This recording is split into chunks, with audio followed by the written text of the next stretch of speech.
My name is Dr. Alexia Bowler. I work for the College of Arts and Humanities at Swansea University.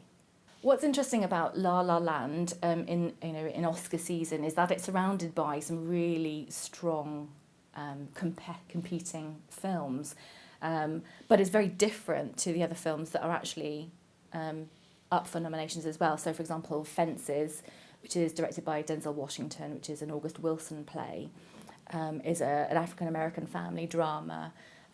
Also, Hidden Figures is another African-American film about women who were hidden, the mathematicians who were actually behind some of the most important work that NASA were doing, the idea that they weren't acknowledged for that. Also things like Moonlight and Manchester by the Sea, as well as Lion. They're all very strong contenders with powerful stories. And La La Land is very different from this. It's light entertainment and sort of almost a puff piece in a way. So it's interesting to see that La La Land is up for so many awards, the BAFTAs, the Golden Globes and the Oscars. I think it's got as many, the same amount of Oscars as something like Titanic did. Which begs the question, why?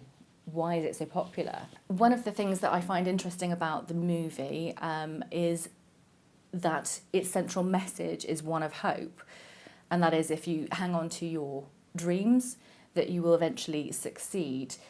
Perhaps it might not be exactly how you imagined it, but it's the importance of having a dream is very much central to La La Land. I mean, La La Land itself is, in the title you can see, La La Land is sort of kind of fantasy, letting it, getting out of touch with reality, but also in La La you have LA, Los Angeles, so it's the land of dreams. So very much involved in the idea of following your dreams, following your heart and success. Another thing that makes La La Land successful is the pairing of Ryan Gosling, who plays Sebastian, and Emma Stone, who plays Mia. So Mia is an aspiring actress in Hollywood, and Sebastian is a jazz musician who dreams of opening his own jazz club.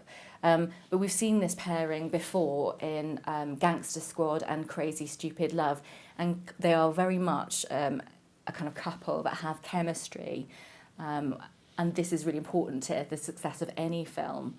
La La Land, as exciting and colourful as it is almost too nostalgic, certainly for my tastes, and takes us back to a period that is very, very far away in one sense from where we are today in the current climate. So on one level it's escapist fantasy, and on that level it can be seen as fun and successful, but bearing in mind all the other Oscar nominees and the dramas, heavyweight dramas and wonderful acting that you see and stories and really heartfelt stories that you see around La La Land, there's a sense in which to give the Oscar to La La Land would be a very interesting choice at this moment in time, I think.